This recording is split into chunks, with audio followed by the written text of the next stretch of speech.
Good evening, friends. Happy Sunday to all of you. The cost of everyday necessities is continuing to rise across our country. But Democrats in the House of Representatives plan on taking big action this week. New bills have been proposed that help support programs like Social Security and Medicare for seniors and retirees. However, Democrats may face some strong Republican opposition. So friends, please make sure that you watch until the end of this video. I will be going over all of the details. Also, I will be giving away 4 $75 Walmart gift cards every week. Please enter the giveaways. All you have to do is click and like several of my videos, and then comment below the keyword of each video that you watch. Friends, the more videos that you comment on, the more likely your chances of winning these giveaways. Also, during the months of November and December, I will surprise several of you with $200 gift cards to say thank you so much, friends, for being part of this community.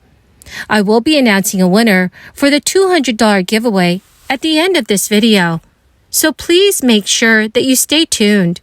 According to a new data released by the American Farm Bureau Federation, Thanksgiving dinner will cost a whopping 20% more than it did last year. A feast for 10 people with 12 menu items, including turkey, stuffing, cranberries, and a pumpkin pie, will cost $64.05 on average.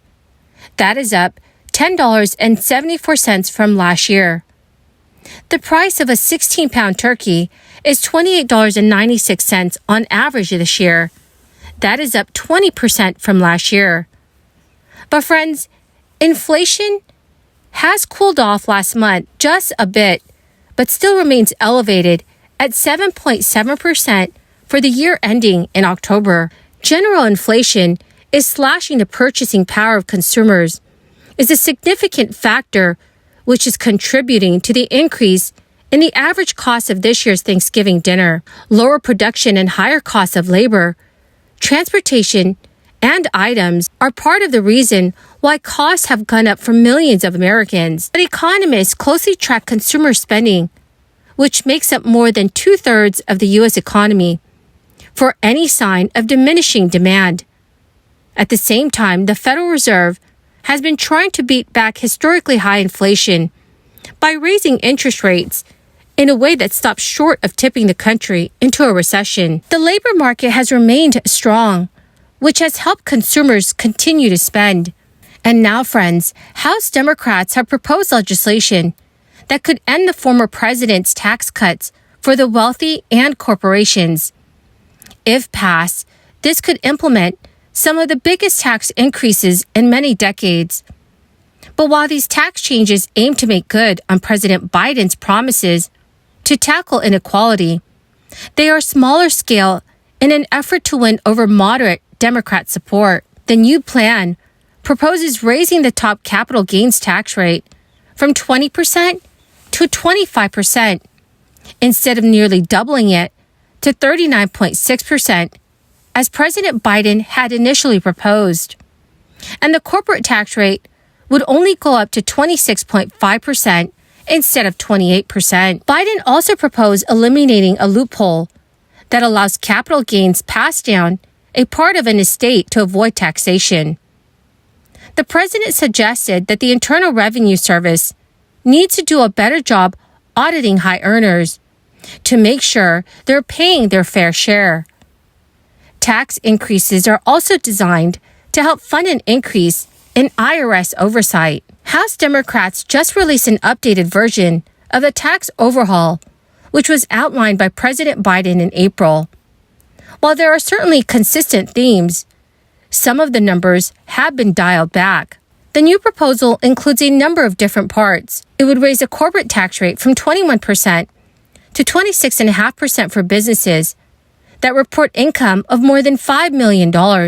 It would raise the top income tax bracket from 37% to 39.6% for households earning more than $450,000 a year. Another important provision that Democrats would like to include is $80 billion in IRS funding over the next decade. That kind of package has the potential to raise hundreds of billions of dollars in lost tax revenue over the same time period. A key feature of both the original and updated tax proposals is the fact that they're designed to affect only extremely high earners. While the new tax proposal presented by House Democrats is a much smaller scale than what President Biden had initially presented, it still has big implications for federal spending over the next decade. These changes could reportedly raise nearly $3 trillion in new revenue to help fund important parts of the U.S. social safety net. The House Democrat proposal still needs to get it passed in the Senate before it can be signed into law.